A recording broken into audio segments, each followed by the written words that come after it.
Okay, so hello everyone. My name is Rose, and I am the community educator at Women's Advocates. And today we are going to be walking through this webinar on how to support children through abuse-related trauma.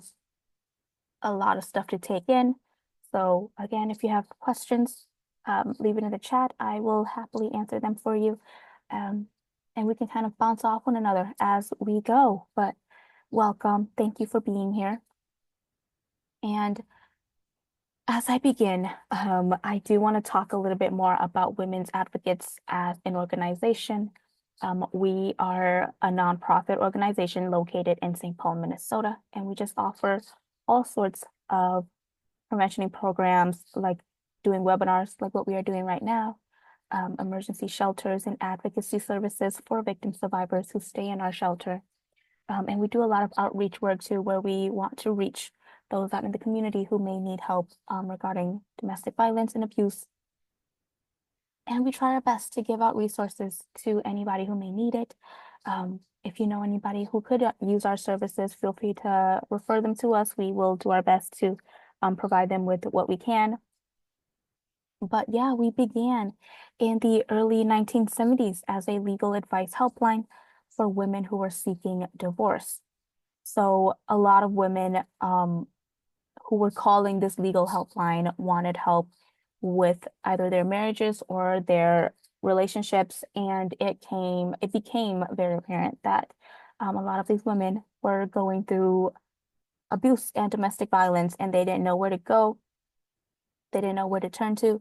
Um, and so a lot of the women who were working this legal helpline ended up opening their homes to a lot of these victim survivors to stay in. And they realized, of course, that that is not sustainable and something more needs to be done. And so they opened the very first shelter in the nation. And ever since then, we have expanded. We are continuing to do our work. We are now helping just many men, women, and children, and now even pets find safety in these relationships. And so we do a lot of stuff now. It's been 50 years since, and we are just continuing the journey of trying to stop domestic violence. Again, so if you know anybody who do need our services, who are in the St. Paul area in Minnesota, feel free to refer them to us. Even if they're not, feel free to ask us for any resources if you were to need them. We'd be happy to help. But yeah, we've come a long way, 50 years since, and we're still doing what we can. This is our land acknowledgement. I am going to copy paste it into the chat in case anybody is interested and would like to know more. But I will just read it out loud for us. There we go. It's in the chat. Feel free to open that. And if these links don't work at all, please do let me know so I can go in and fix them. But it should be working. So feel free to check that out. But we do have the land acknowledgement right here. And when we do these webinars, I would like to read them out loud to us. And so it says, Women's Advocates work takes place on Dakota land. The area that is now St. Paul was stolen from the Dakota people by the American government through centuries of wars, broken treaties, and acts of cultural genocide. Through incredible perseverance and resistance, Dakota are still here and strong.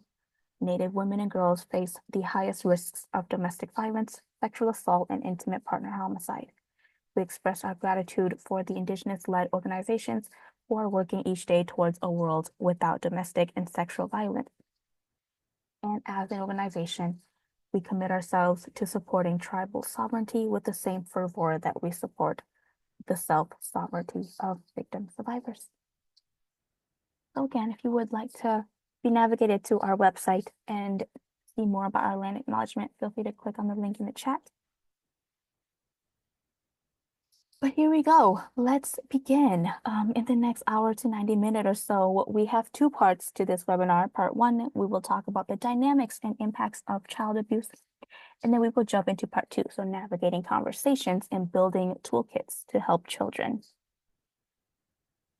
And with that, going to jump straight into part one, the dynamics and impacts of child abuse. So on this slide, feel free to share your thoughts in the chat or just kind of think to yourself, what do you think when you hear of a child who has experienced abuse? So the questions that we have for you is, what do you think of, what do you think when you hear of a child who has experienced abuse? Who are you concerned is harming the child?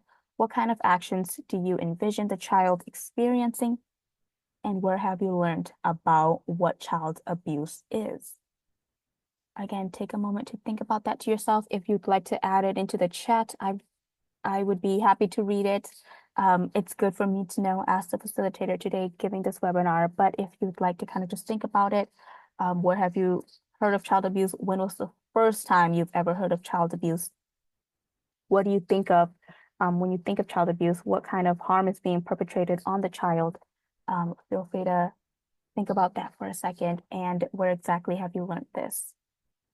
Even if I've moved on to the next slide, if you are still typing into the chat, feel free to continue to do so and post it. Just because we've moved on to a different slide doesn't mean that you need to delete what you are typing down. So on this slide, we understand that child abuse is a traumatic experience that people carry with them for the rest of their lives. Whether you are experiencing abuse as a child or as an adult, this is trauma and you will carry that with you. That's why we always want to kind of emphasize this message in order to better do our job, but also hold the perpetrators accountable for what they are doing. So threats to a child's bodily integrity emphasizes the importance of personal autonomy, self-ownership, and self-determination of human beings over their own bodies. And we do usually have polls. Unfortunately, my poll button is not working.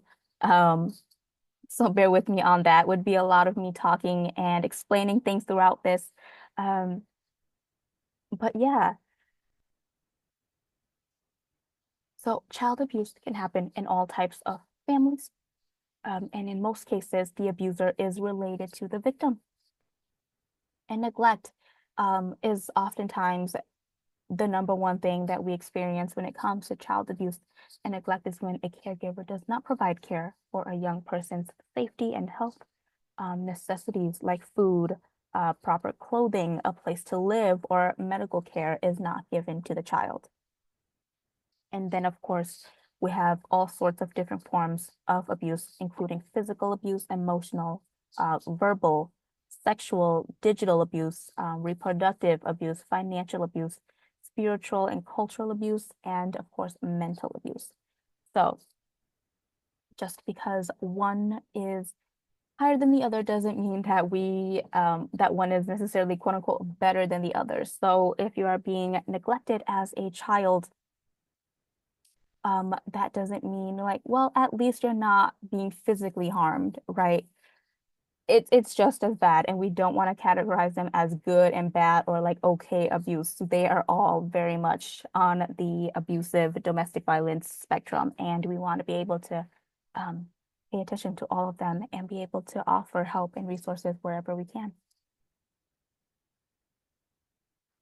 Somebody said in the chat that they get very angry when they hear about a child being harmed because they usually do not have a voice and cannot defend themselves. Exactly. And I agree with you working in this field. That is something that we see all the time, and we also get very angry and frustrated with it. And then that's where we kind of, as adults, where we are able to step up and say something about that.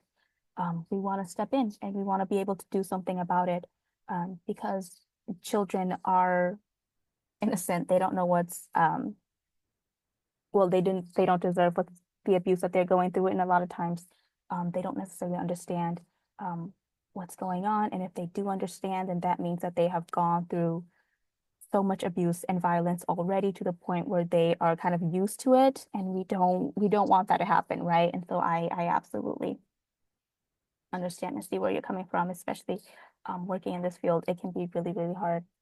And so we want to be able to educate ourselves and do our part in order to better help the children around us and the children that we work with and the children that we surround. And so on this slide, many of the children who stay at Women's Advocates, of course, have experienced abuse themselves or have been exposed to abuse in their homes or perpetrated by a family member, a guardian, or caregiver. Again, a lot of abuse um, that children face are oftentimes perpetrated by a family member or someone that they live with, someone that they are close with.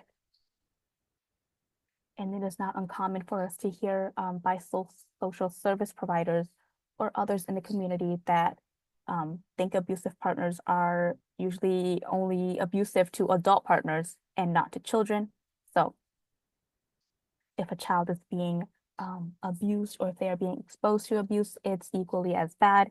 We're going to talk a little bit more about here as we go, but just to kind of um, emphasize that now that there is a difference between being exposed to abuse and then experiencing abuse. However, they are both something that we want to pay attention to and work towards because one isn't necessarily quote unquote better than the other. So here we have some common misconceptions. Um, Again, we have polls, but they are not working today, so please bear with me. But throughout this webinar, we'll share information and resources that start to kind of debunk a lot of these misconceptions on the screen and begin to explain what research and direct experiencing working with children who have been experiencing abuse or were exposed to abuse, what that has revealed to us, what have we learned throughout that. But some common misconceptions here is that children don't know what's going on. And though some children are innocent and they don't necessarily understand, but that doesn't mean that if their parents are being exposed to abuse or if that they are being exposed to abuse, it's not that they don't know that they're being abused. They very much do know. But like what was said earlier in the chat, a lot of children don't know how to defend themselves. What do they say? What do they do? And so again, it's up to us to kind of step in and do something about it if we were to see something like this. Also, most kids are victimized by creepy strangers. I think we hear this all the time, stranger danger, and it can absolutely happen. That is not something that we want to take away and say that it's never going to happen, that kidnapping doesn't happen, that strangers on the street won't just harm your children because they can. But again, according to statistics and facts, a lot of times abuse perpetrated on a child is from a family member. Um, aren't being hurt, it won't affect you. This goes into the whole being exposed to abuse and experiencing abuse part. Not true at all. They are both equally as harmful. We will talk a little bit more about it, but a lot of these on the screen are just common misconceptions that we hear all the time. Children are young, they don't know what's going on, or they won't remember the abuse because they were so little, they don't know what's going on, or they are not affected by it um, if they are being exposed to abuse and they are not the ones being directly impacted by the abuse, and therefore they won't be affected by it. These are all misconceptions, and we want to debunk them right away and talk more about it on this slide. So, experiences of abuse and then being exposed to abuse. When abuse is present in the home, children can have direct experiences of abuse, whether that's physical, verbal, emotional, sexual abuse, neglect, and or they can be exposed to abuse being inflicted upon another family member, such as another parent, another sibling, a cousin, etc., etc. So many people think that as long as kids are not seen during an abusive incident, that kids don't know what abuse is or that they don't know that the abuse is happening. And we know that's not true. Again, misconceptions, we want to debunk that. We know that domestic violence is a pattern and a pattern of anxiety and tension that kids at any age, even infants and toddlers, can pick up on and can be impacted by. And once you experience that trauma, especially for a long amount of time, it will start to impact you, maybe even throughout adulthood. And so, yeah, it'll impact you for a very, very long time. And so that's why we want to let it be known that experiencing abuse and exposure to abuse can be equally as harmful. Just because somebody is exposed to abuse and they haven't experienced the abuse firsthand doesn't mean that it's quote unquote better. And so experiencing or being exposed to abuse is traumatic and affects all areas of a child's well-being. Experiences of abuse in childhood can continue to impact all dimensions of safety and well-being well into adulthood. So on the screen here, we have just all sorts of safety from your emotional safety, intellectual safety, your physical safety, spiritual safety, and digital safety. All of this together makes up your holistic safety. But today we want to focus on emotional safety and how abuse can jeopardize emotional safety in children. And emotional safety can be understood as kind of the container that holds the space that allows children to feel, to be curious, to learn how to care, and to emerge as their unique self. And so when this is being harmed, all parts of these things of a child can also be harmed. So we'll start with a child whose emotional safety is prioritized and nourished because we have two different sides of the spectrum, a child who is emotionally safe and a child who isn't.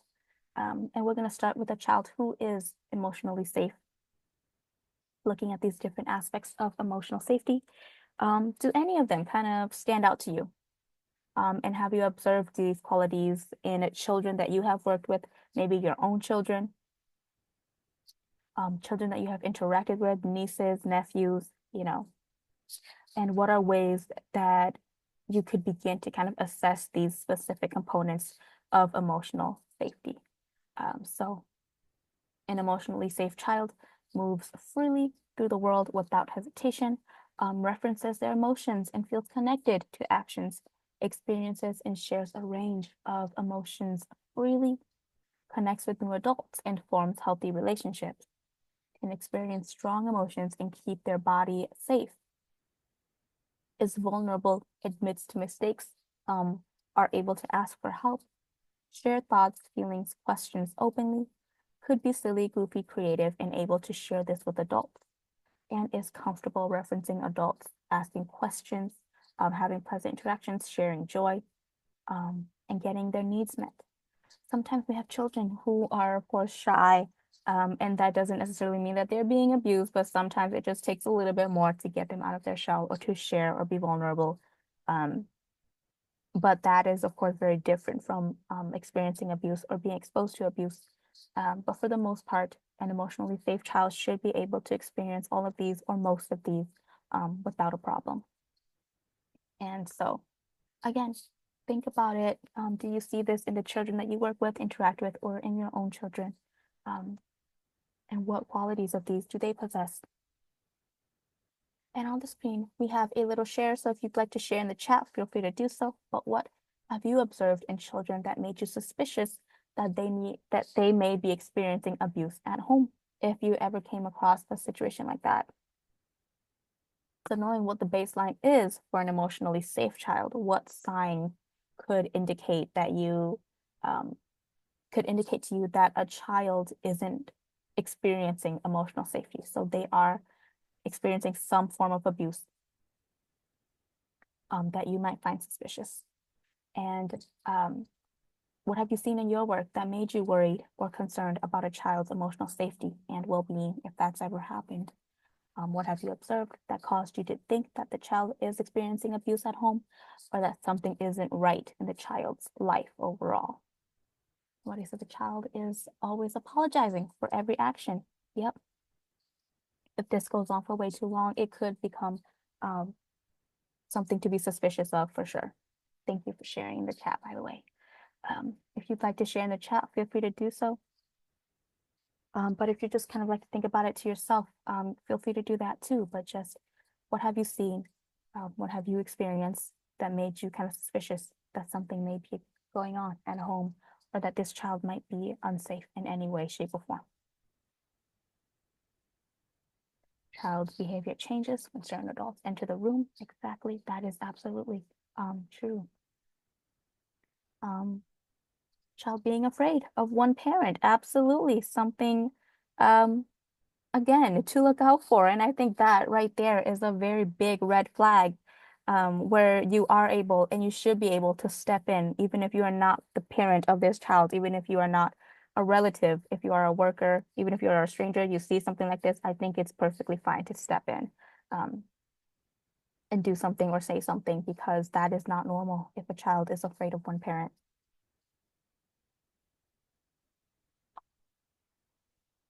Thank you all for sharing in the chat. And so let's move to the other side of the spectrum. A child might be emotionally unsafe if they do the following. And emotional explosions that seems kind of disproportionate to situations or occur frequently. Sometimes um, children haven't learned to kind of regulate emotions safely. Often they aren't observing caretakers engage in safe emotional regulations. So when children are learning, they are young, they'll kind of copy and imitate what they see. And if what they are seeing isn't necessarily healthy in relationships, or they are experiencing abuse or being exposed to abuse all the time, you will start to see that in the child as well, in the way that they act, in the way that they think. Um, and a lot of you said it already in the chat of what to kind of look out for, what would make you suspicious if you were to see this in a child. So and this is a reminder that any of these things don't immediately point to abuse, but context is really important here. And children might struggle with things like anxiety and depression or other mental health symptoms that can present in these ways that are not related to abuse. For example, like I said before, a child might just be really shy and they're not used to kind of being outgoing and silly and goofy and being able to share everything with strangers and those around them, which is completely fine and that's completely normal. However, sometimes when things are getting a little bit out of hand, we do want to be able to kind of spot that and be able to know what to look for. And it's totally fine to kind of raise suspicion if you were to see these things.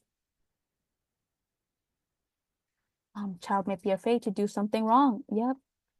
A lot of times, again, somebody might just be shy. They might not know what to do, but sometimes when a child is completely kind of out of it, they want nothing to do with anything. They don't ever want to do anything wrong, often again apologizing for everything, even if they didn't do anything wrong, constantly apologizing.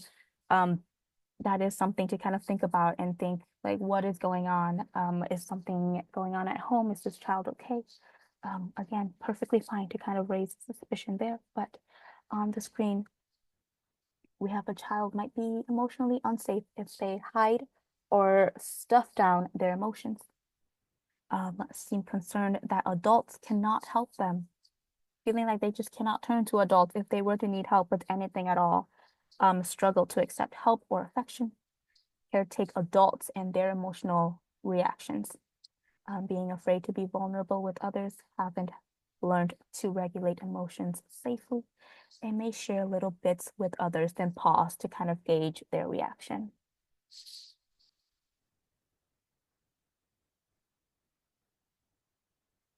Thank you for sharing that in the chat. Somebody said, as a therapist, I see children harm themselves as a way to control what has been happening to them.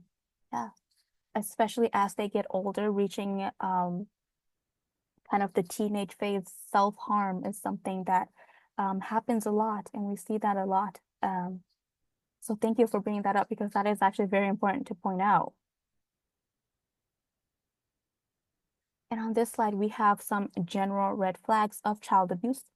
So sudden loss of self-confidence, reluctance to kind of to leave school or activities, self-harm, exactly what you brought up in the chat. Thank you for being one step ahead.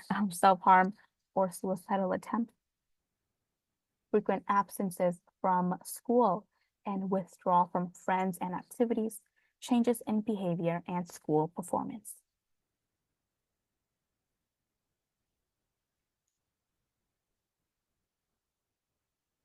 And then on here, we have some red flags that this child may have experienced signs of physical and sexual abuse. So a lot of times unexplained injuries, age inappropriate sexual knowledge, pregnancy or STI, blood in their underwear, um, child self-reports the abuse if they ever find the time and someone that they do trust enough to kind of report that. and sexually acting out, especially if they're very young and they shouldn't know these things, but they are doing that. We should be suspicious of what's happening. Then on this slide, we have red flags of emotional abuse and neglect. A lot of these symptoms are symptoms of depression, so delayed or inappropriate emotional development, loss of self-confidence or self-esteem, again, social withdrawal or a loss of interest or enthusiasm, especially if they have hobbies that they once loved and enjoyed and suddenly now they don't want anything to do with it. Avoidance of certain situations, such as refusing to go to school or ride the school bus. People pleasing is a big one, so desperately seeking affection from those around them, specifically adults. Changes in performances, decreases in school performances, or loss of interest in school. And sometimes we have the complete opposite of this, where a child is, again, trying to reach this perfectionism, and then tying into like people pleasing, where they have to do everything right. They need to be perfect at all times, and they need to have that affection from their teachers or the adults around them to kind of show that they are perfect, that they are good, that they are able to do this and that. And so, and we often praise that when a child is very gifted and a child is smart, but sometimes if it gets a little suspicious, a little bit out of hand, a context is important here. But of course, if it gets a little bit out of hand, we do want to think about why that is. Regressions, so loss of previously acquired developmental skills, poor growth or weight gain, poor hygiene, unmet physical needs, lack of clothing or supplies to meet these physical needs. And of course, resource guarding is a big one. So taking food or money without permission, hiding food for later, hiding just anything that they can find for later. Lack of appropriate attention from medical, dental, or physiological problems, or lack of necessary follow-up care. And again, all of this falls under the neglect part, where children oftentimes face a lot.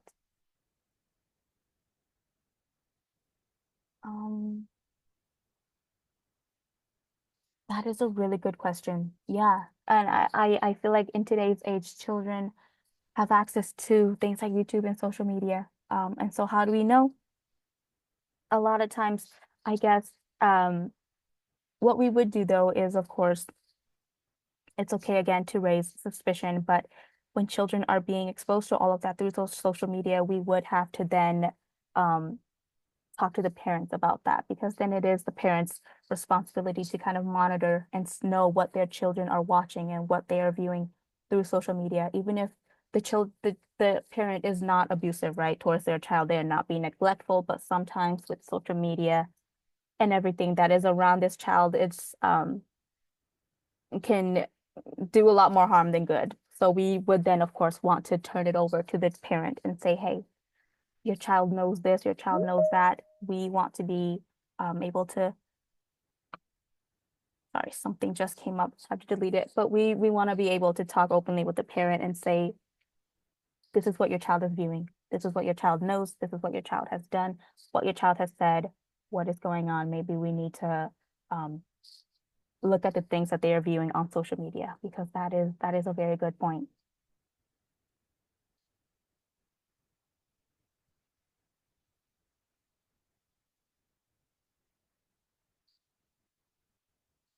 And on this slide, we have concerning behaviors from caregivers, ranging from physical abuse to emotional abuse and mental abuse, showing little concerns for the child, unable to recognize the child's distress signals, blames the child for problems, especially again, because this is coming from adults, right? A lot of times caregivers, adults, these are grown people who are blaming children for problems that the child probably has nothing to do with, and the child probably doesn't even know what they did wrong, because they didn't do anything wrong, but they are being blamed for all these issues. And so now the child is growing up thinking that they are the problem and that something is wrong with them. And a lot of times we see this too, where children think that they are like stupid, they're dumb, they don't know anything. And they constantly have this voice in their head telling them that, because somebody has been abusive towards them and has been telling them that their whole lives. And so now they start to believe it. And so, of course, falling under the umbrella of abuse. Consistently belittles or berates the child, expects the child to provide him or her with attention, care, and is jealous of others getting attention from the child. Using harsh physical discipline, demands an inappropriate level of performance, limits the child's contacts with others, and conflicting, unconvincing, or no explanations for the child's injuries, all falling under abuse and domestic violence from caregivers, parents, and that is when, of course, again, we should step in and be able to do something and say something about that. So we have anxiety, depression, aggression, perhaps reenactments of the witnessed aggression, avoidance, evade from activities to kind of avoid reminders of the trauma. And this is all a child's immediate reactions to abuse. And so again, what should you look for in a child if you're working with them, in your own children or in children that you interact with? These types of reactions that children have to abuse, and kind of wonder if anything is happening at home or if this child has experienced anything of the sort, and how do we step in and help them with that? And on the screen, the question that we have is, what factors inform how a child might respond or react to abuse? I'd like to think about that or add that in the chat. Again, I'd like to read it out loud or be able to share with everybody. But everything on the screen here is an immediate reaction to abuse. And this one, dissociation, is a big one, where somebody kind of, they don't want to remember the abuse, they don't want to experience it, feel it, so they kind of just dissociate altogether. And in the long run, again, that does more harm than good. And this is often one of those times where people say, like, I don't remember much from my childhood. I've experienced abuse. I have experienced a lot with abuse, exposure to abuse, and they just don't remember a lot from their childhood. And sometimes a lot of that could be because of dissociation, or just kind of your brain blocking things out because of the abuse and the trauma that you have faced. And so we want to revisit that. We want to be able to help in any way that we can. But what informs a child's reaction to abuse? So, agent witnessing or experiencing violence, perceptions of violence, and severity of violence, the specific actions of harm witnessed from the child. Did they see someone get hit? Did they see someone get attacked with a weapon, maybe? Hear specific threats or harm? We have the trauma history, collateral trauma, and other adversities or risk factors in a child's life can play all into this. So what informs a child's reaction to abuse can be age when witnessing or experiencing violence. How old were they when they saw this or when they experienced all of this? Perception of violence, so severity of violence and specific actions of harm, trauma history, again, collateral trauma and additional risk factors in the traumas in the child's life. So again, in the chat, if you will, or kind of just think to yourself, what thoughts may children form about themselves as a result of experiencing or witnessing abuse?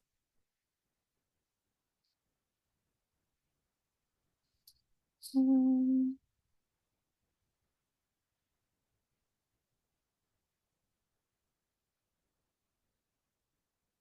Mm-hmm. With video games being full of violence, how would you recommend discerning what a child feels is violence when it's becoming normalized? That is also another really good question. And this is something that I think a lot of people have talked about and done research on, is the normalization of violence, especially in things like video games or in social media that they've seen. Um, Sorry, I'm getting some notifications. But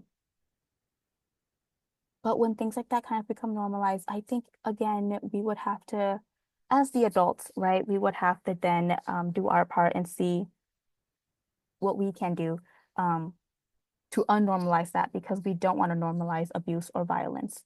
And a lot of times, again, children know what violence is, even if it is normalized. They know that this is violent. They know that what they're viewing is violence. And we would want to turn to the adults in their lives who are trustworthy, who we can talk to comfortably about this and say, hey, maybe we do want to monitor what your child is viewing, what your child is playing in these video games, what they are viewing on social media, and what we can do to kind of unnormalize this because we do not want that to be a normalized thing. And having these honest conversations with children that you don't go around doing what you see in video games. We don't ever want that to be a normal thing.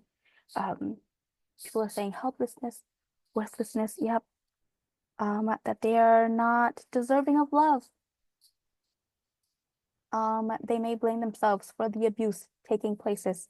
Um, they can't make mistakes or that they will be punished. Yes, you all are very much right on the money with what you are saying, which makes it a lot easier for me. But yeah, thank you all for putting your thoughts into the chat. They are always doing something wrong.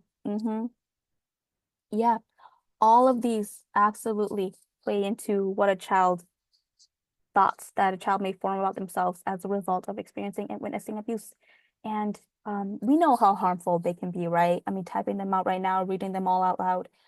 We all know that if you have this kind of mindset, if you think about this, if you think about yourself this way all day, every single day for a long time, we know that does a lot of harm in the long run. So again, thank you all for writing the chat because you are correct. You are absolutely correct. Every single one of you. Thoughts that children may have after experiencing or witnessing abuse involved a lot of these on the screen. So things like they're bad. They're bad at everything. They're a bad person, a bad child, a bad sibling. They hate themselves for it, that they're always dirty and they're gross and nobody wants to be around them. That's why nobody loves them. No one will ever love them. They think they're stupid, they're dumb, they can't do anything right. It's always their fault. All these terrible things are happening at home. People are being harmed, and it's all because of them. It's their fault. Um, they must have wanted the abuse. We see this all the time. Even with adults, you probably like the abuse. You wanted to be abused. Why do you stay in this relationship? Blah, blah, blah. Same thing goes for children. And a lot of times it's different because children, of course, have nowhere to go. They don't know who to turn to. Um, but the same thoughts, same harmful narrative is being perpetrated on the child. Um, a lot of children don't want to be themselves. They don't want to live that life. Um, this then, of course, ties into suicidal thoughts.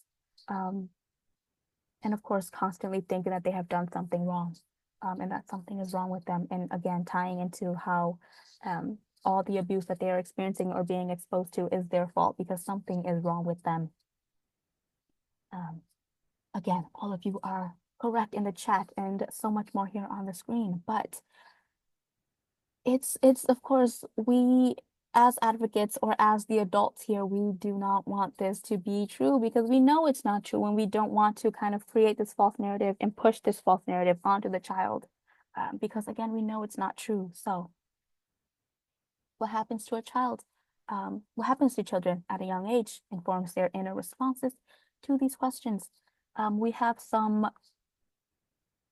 statistics and just facts readings by Dr. Bruce Perry, and it says that the human brain is a meaning-making machine. So it gets information through our senses, and as you develop, it starts to integrate and organize sights, sounds, and smells so that you create a unified image and representation of the world that you live in.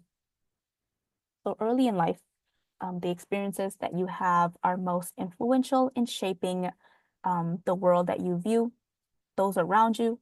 And if you have consistent, predictable, nurturing caregiving, your brain starts to feel that the world is safe, that people are kind, people are trustworthy. And on the other hand, the other side of the spectrum, if you have inconsistent, unpredictable, chaotic interactions with people who are caring for you, your brain starts to view the world as an unsafe place. And in that situation, it starts to create a whole set of protective adaptations that will in the moment be appropriate for the infant. But as you get older, will be maladaptive for the child's development and as adults. And I will say this, that sometimes you view people as trustworthy, you view the world around you as safe if you've been exposed to a lot of care, a lot of healthy relationships, but sometimes we also want to emphasize the fact that not everybody is safe, right? A lot of times people can be dangerous, stranger danger again. And on the other side of the spectrum, if you are, of course, viewing, exposing to, and experiencing all sorts of abuse, the world around you and the people around you are not safe. And we, again, want to then also emphasize the message that not everybody is terrible and not everybody is going to harm you. Not everybody is out to take advantage of you, you know, so there are just a lot to it. But we want to emphasize the message right now that whatever you experience as a child, it follows you into adulthood and you start to view your world that way. So if it's always abuse, if you're always experiencing abuse, exposing yourself or being exposed to abuse, to abuse, then a lot of the people in the world around you is literally just abuse and domestic violence. And again, does a lot of harm in the long run. So on the screen, again, what happens to children at a young age informs their inner responses to these questions. So how do parents treat their child? If a child is experiencing all sorts of abuse, how would they answer this question? Is the world a safe place for me? Am I enough? What does it mean to be a family? How can I trust other people to tell the truth? And how do I get my needs met? How can I rely on my parents and adults to protect me and keep me safe? And am I worthy and deserving of love? And again, I'm going to go back to the other slide because I think a lot of what a child is experiencing and thinking on this slide answers a lot of these questions here if they have been exposed to abuse. So are they deserving of love? A lot of times they will think that no one will love them and that no, they are not deserving of love, when in fact they are, they absolutely are. So what would kind of inform their inner responses and what would these responses be if they have been exposed and experiencing abuse? So barriers to leaving an abusive relationship for survivors who are parents. Because a lot of times when you are experiencing abuse as an adult, as a parent, that of course directly impacts your child. And we want to let everybody know that leaving is the most dangerous time for a victim survivor. Oftentimes we do hear this saying where, well, if you were experiencing that, why didn't you just up and leave? Just leave the relationship, move out, grab your things, get out, you know.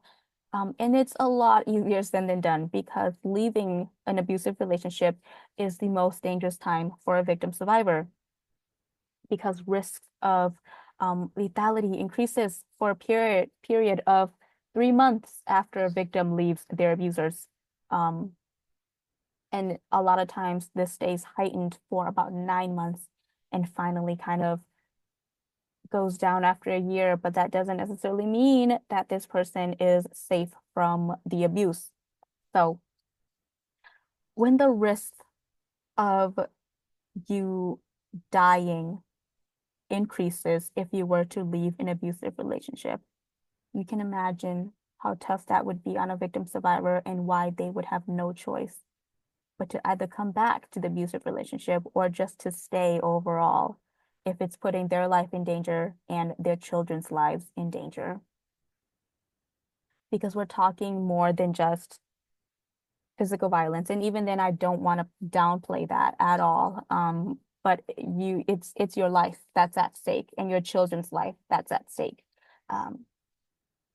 So the barriers are strong and then they're all there. And so before anybody starts asking a victim survivor of domestic violence, like, hey, why don't you just leave the relationship? Just get up and go, grab your things right now. We're gonna get out. It's not that easy to just up and go. We also have things like financial barriers to raising a family on a single income, childcare.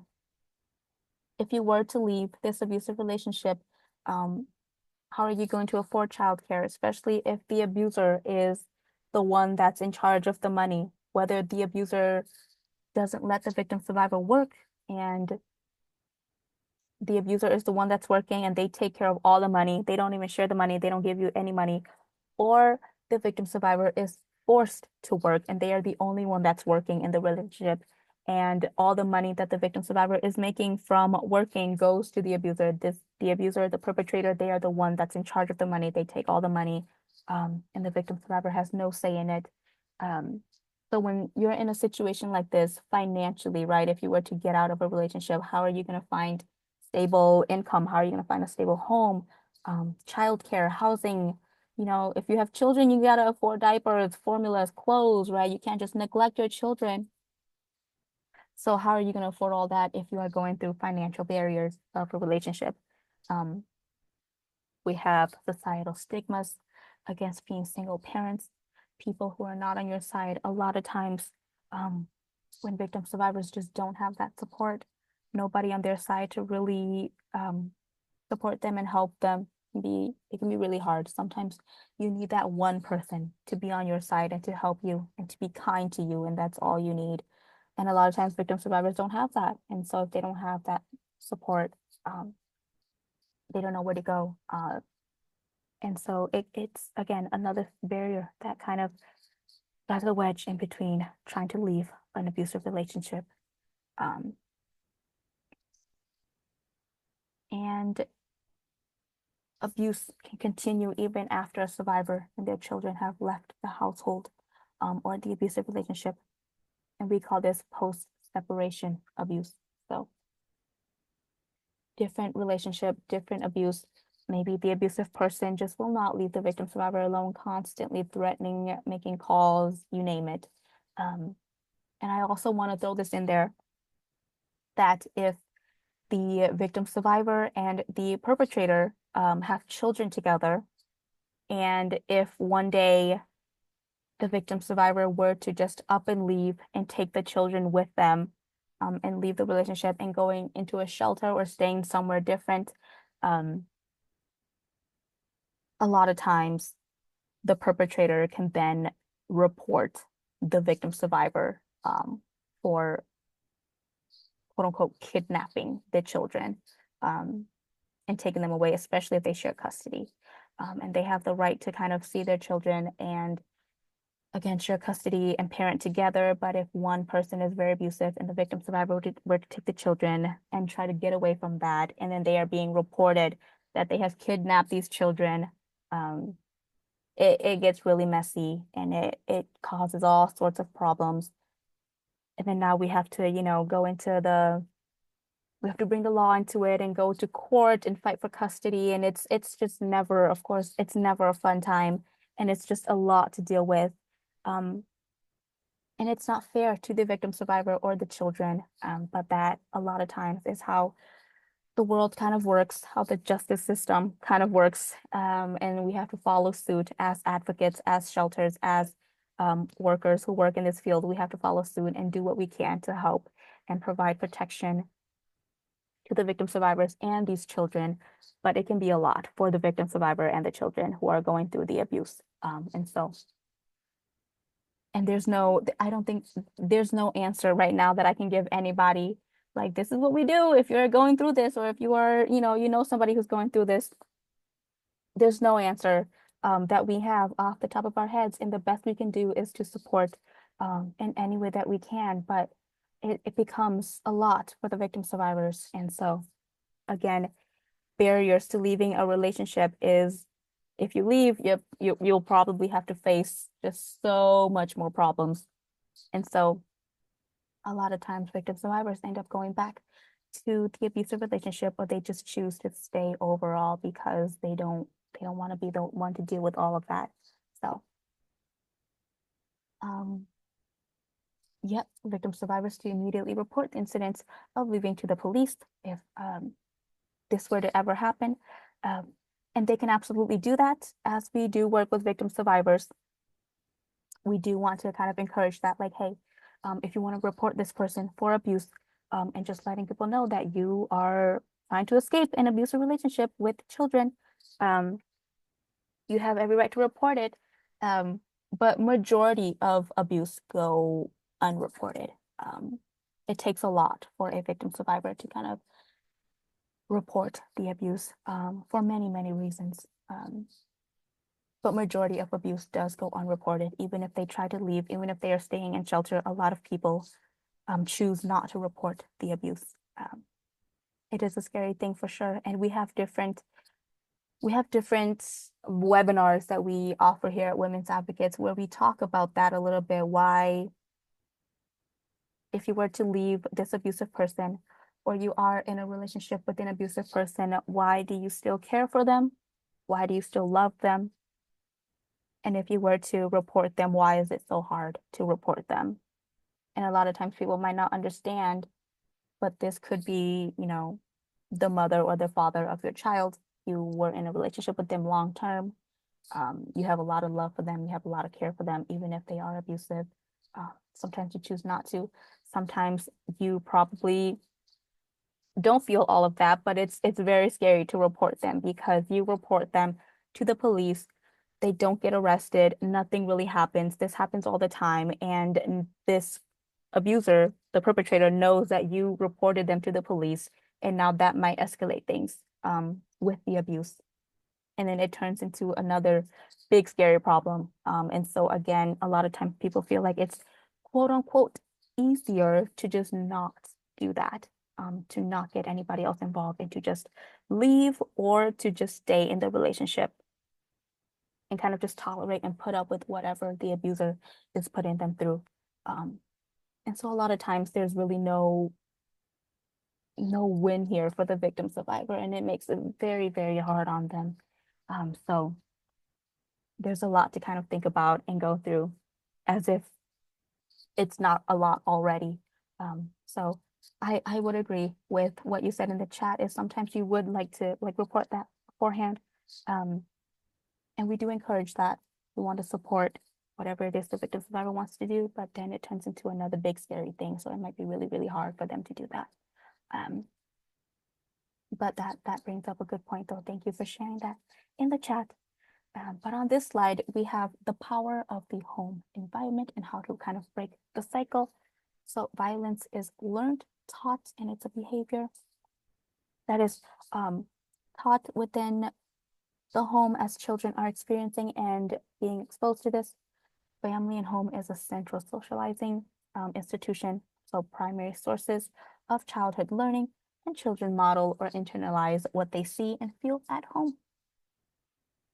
So we have here on the screen the intergenerational cycle of violence. So we have adult intimate partner violence, children direct and indirect exposure, bullying, peers, and aggression, teen dating violence. This is another topic that we would love to go deeper into. Not really on this webinar, but how experiencing abuse as a child, how that kind of builds up into teen dating violence and what that kind of looks like as you start to get older, once you become a teenager and once you become an adult, what does that look like? But we do have the cycle. We have the cycle of domestic violence and we have the cycle of intergenerational, cycle of violence, what that may look like. So in the chat or again to yourself, feel free to answer this question. What can you do to help break the intergenerational cycle of violence? If there's anything at all. And maybe breaking the cycle as an individual is a lot, but what can you do on your part? Whether it's a little or a lot, anything helps at all. What can you do on your part to kind of help break the cycle of this intergenerational violence? Again, feel free to write in the chat or just think about it to yourself. What is something that you can think of and we can kind of share and bounce off one another that way. But now we are at part 2, so navigating conversations and building your toolkit.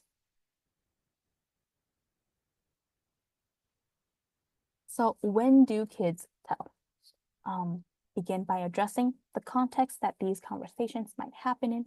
So you might have this conversation because a child has disclosed to you that they've experienced or been exposed to abuse. So what prevents a child from sharing their experiences of abuse. A lot of times not wanting to upset parents or family members, not feeling safe to share. Again, the adults around them are abusing them or exposing them to abuse. And so now they feel like they can't trust anyone around them. So they just don't feel safe overall to share anything with anyone. Confused about what happened, um, scared and they don't know why, being groomed, manipulated, and threatened, being told that they will not be believed if they were to tell. And when children may decide to share their experiences with abuse is when the perpetrator is no longer in their life or no longer has access to them, might make it a little easier after a safety discussion at school. So again, educating, if we are able to educate as much as we can to kind of help children navigate abuse if they were ever going through it. We want to be able to do that once they figure out what is wrong and or want the abuse to stop when they feel safe and trust another person. And sometimes children discuss abuse on accident or kind of without realizing it. And when you hear that, when you see that as an adult, you want to be able to follow up with that. Somebody says in the chat, offer resources to family to help them learn alternate ways to discipline and to manage their anger. Absolutely. I love that. I love that. Sharing non-conventional tools, teaching self-awareness and educating children about healthy behaviors, what behavior is not, and self-expression, also how to express emotions in a healthy way. Absolutely. Absolutely. Good ways to kind of try and stop that intergenerational abuse. Uh, and a lot of this falls under educating, really teaching, and letting people know what's healthy, what's not healthy, behaviors, abuse, everything of the sort. So really doing our part with that. Thank you for adding that in the chat. Um, but how can we talk about abuse? So because it's not easy, I feel like if this is not your job, if it's not something that you're used to, simply just talking to children or even adults about abuse, how do you bring it up, right? What do you ask? Um, do you straight up just ask like, hey, are you going through abuse? Hey, are you experiencing something at home? You know, how do you go at it? How do you ask? How do you even continue the conversation? If somebody is experiencing or being exposed to abuse, especially a child. So being honest, honestly, but developmentally appropriate language, avoid sweeping things under the rug, and it can be more damaging to act like trauma isn't happening. So we want to be honest about our questions and our concerns. Ask the child what they saw or how they understand events and proceed from there. So find ways to collaborate and center the child's feelings. And a lot of times it's okay to say you don't know. Sometimes you really don't know. And it's okay to say that out loud to the victim survivor or even to the child, that it shows that not everybody does have the answer to everything, but it's actually good for kids to learn that grown-ups don't always have an answer and that it's okay. And that it's okay that they are still feeling that the way that they do and they are still able to talk about it, even if in the moment the adult that they are talking to don't necessarily know what to say or what to do about it just yet, but provide the child with choices. Just like how you would with any victim survivor, you have resources, you have choices. You want to provide the child with all the help that you do know, everything that you can do, kind of help them in the moment. Again, center and validate their feelings and continue to repeat messages that violence is not okay. So going exactly the route that a lot of you have wrote in the chat already, educating, letting them know, offering resources. You can name the specific behavior, such as calling names, yelling at someone, hitting someone, and letting them know that it's not the child's fault. Build trust and respect with the child, especially if you are the adult in the situation right now that they are choosing to trust with these information. You want to be able to build trust with them and understand that it is fairly common for the child to love and miss a parent or caregiver who was abusive, even if they are mad or scared or sad towards the situation, towards this person, towards what happened to them. It's okay and it's completely normal. this is also something we emphasize with adults, victim survivors that we work with, that sometimes you feel a sense of grief and you still have a lot of love for this person who was abusive, and you shouldn't be judged for that. We want to emphasize that, like, that's normal, that's common, and we understand why you would feel that way, and normalize these responses for the child, and if relevant, reassure them that you are not mad at them for these reactions. That again, collaborating with the child, being able to gain the child's trust.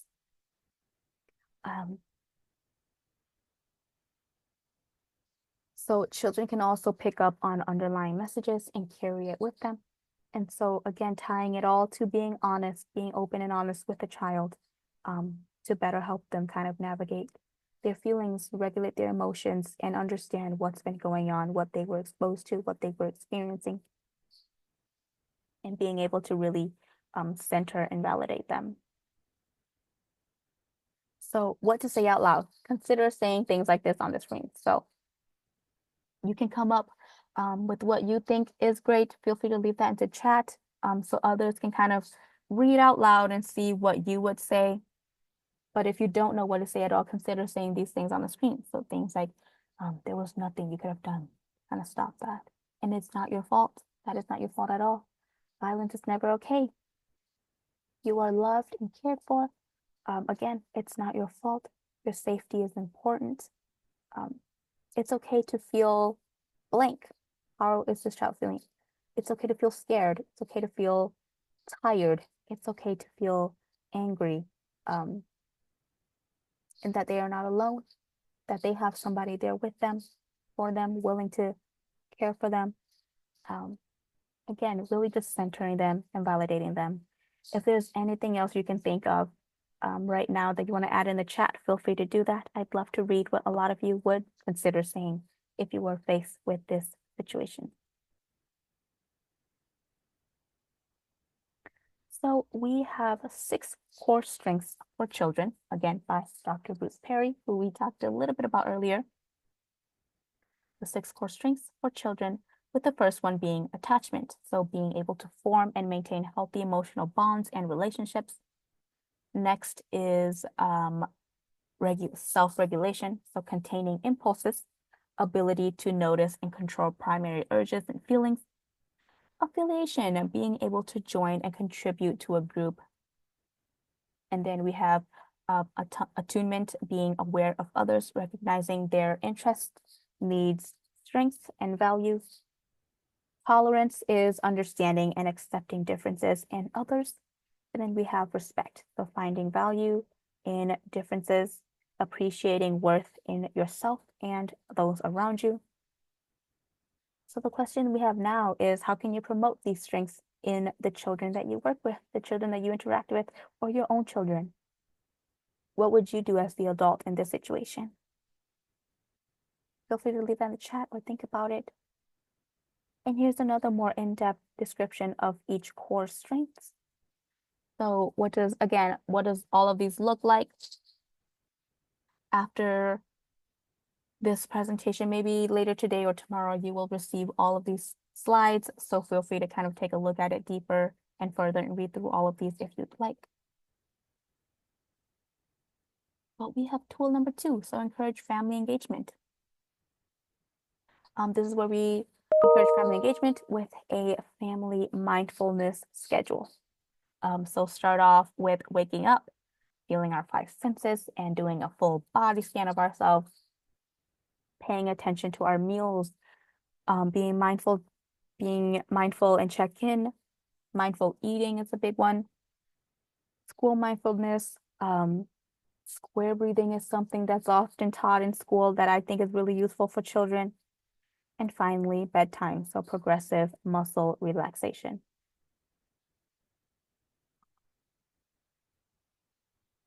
And on the screen, we have the activity, so my changing family. So things like my family is different now because answering these, letting these children answer these questions. When I think about my family, I feel blank, blank, blank. Things I don't like about the changes to my families are and letting the children really talk about their world, let them dive deeper into their feelings um, in order to better recognize them and regulate them. And then, of course, centering the child's voice. So, in line with inviting kids to talk about their world, um, this is just more of how you can do that. It is important that children know that they can come to a parent or for the love and support that they need and deserve following the abuse. So, trauma-informed parenting means making all decisions from the perspective of what is in the best interest of the child who has been victimized. We have engagement, we have environment, we have relationships and emotional health. What is one thing you like to do as a family outside the home? Where do you feel the most connected with others? For environment, describe a place to love, a place you love to go or play, and where is your safe space? Relationships, what do you like to do at home when you're with your family? Who is someone outside of your family that really cares for you? We have emotional health. So what feelings do you talk about at home? Who can you talk about your feelings with? And how can you take care of yourself when you're having these big feelings? And so this slide is a list of non-abusive parents, things that non-abusive parents could say, along with what abusive parents could say in order to kind of reassure their kids or other kids around them.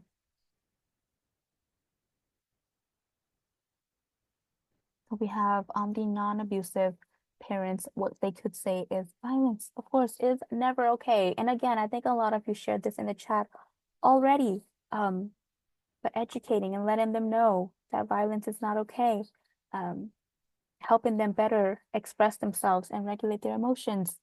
I'm sorry that you saw, heard, or are aware of that, and that you didn't cause any of this to happen. It's not your fault. And then we have the abusive parents. If you if you know anybody who were abusive, um, they could say things like my behavior was not okay and violence is never okay. Sorry that you heard and saw or aware of that. Um, a lot of similar things, but also kind of different because if you are not abusive, you should not act like you are the abusive one, right? It's not your fault either. As the non-abusive parent, you are doing what you can.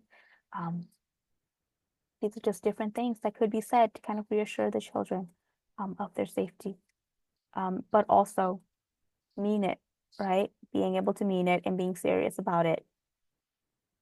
We have tool number 3, developing a child's emotional safety plan. We have safety plans here at Women's Advocates for adults, but we also want to emphasize safety plans for children. And this is very similar to the safety plans that we do with adults. So it involves asking the child why they're upset, who they can talk to, where they can go, and what they can do if they're experiencing or being exposed to abuse. This gives the child a step-by-step plan on how they can stay safe from potential abusive people.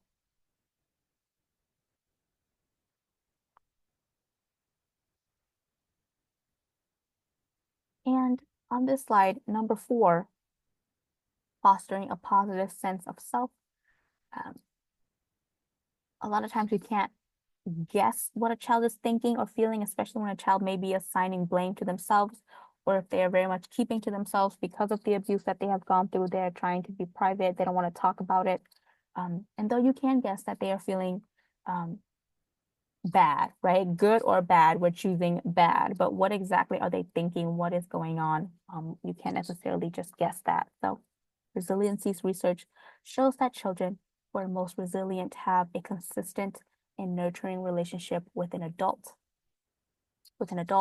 parent, family member, a teacher, mentor, etc., a trusted adult in their lives. So fostering a positive sense of self for a child, awareness of self stories and self talk, repetition of love, caring, and safety for the child, listen to and value their opinions, emphasize that abuse is not their fault, that they did not cause it, so on and so forth.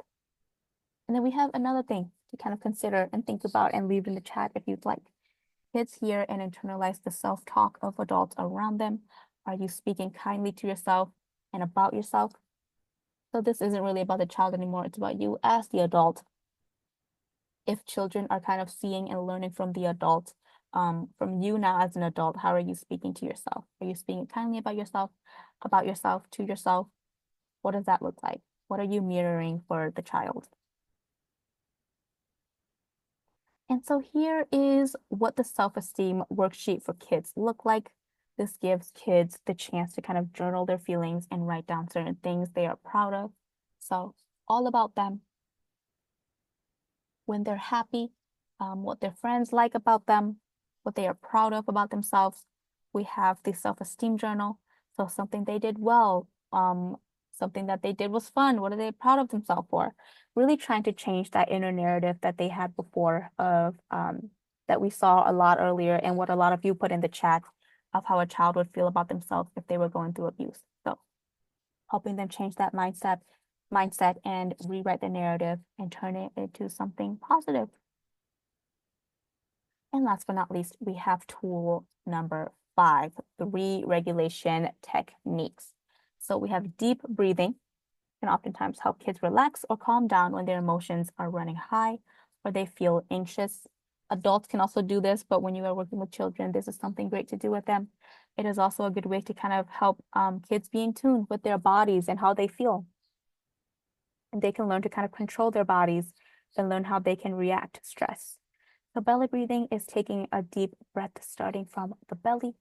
This is kind of different than taking short breaths from the chest, which most kids tend to do, or most people overall tend to do, and sometimes they don't take that time to just really breathe.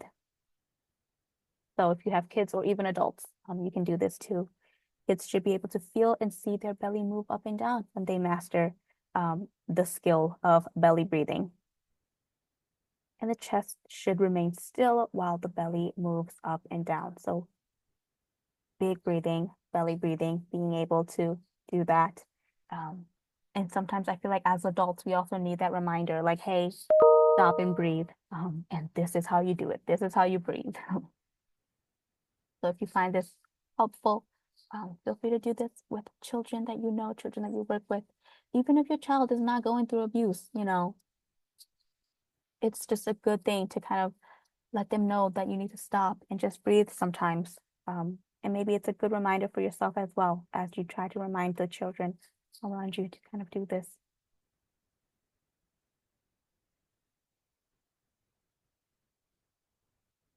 And we have reached the end of this webinar. We have some more resources on this slide. Again, you all will get these slides sent to you. So if you want to take a look at any of these in depth, feel free to do that. We have some resources available. If you know anybody who may need our resources, feel free to refer them to us. Our website, our crisis line, our YouTube channel has all sorts of resources available, different webinars available. Feel free to take a look at those. But yeah, we have reached the end here. We have a post-webinar survey. These are all just links now. So if you do want certificates of attendance and everything of the sort, feel free to stay till the end. I will put everything in the chat and you will have access to them all.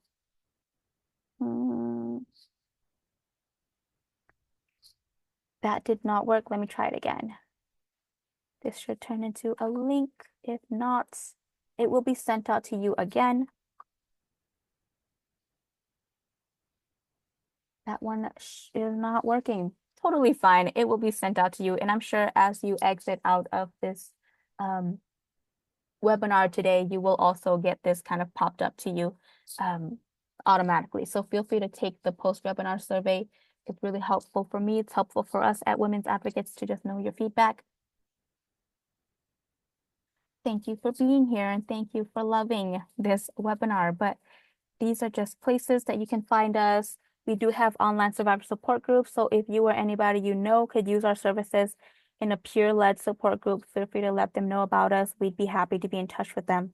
But here we are. Thank you all for staying with me for a little over an hour here. But if you are here for the certificates and everything of the sort, I am going to put them in the chat now. Feel free to click on them. Join our monthly newsletter if you'd like. This link is for that. Thank you all for being here. Thank you. Thank you. We have upcoming events and everything, but the most important thing as a reward for staying with me for this long, here you go. In the chat, that is the certificate of attendance. Thank you, everybody, for being here. Feel free to click on that link, put your name on there. And if you'd like to see more of this slide, I will put all the PDF slides in the chat with this link.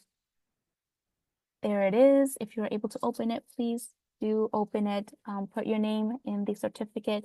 Feel free to check out the slides if you'd like to have like a personal one for yourself of what we literally just went through.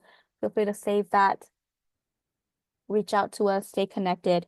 But yeah, other than that, thank you all for being here.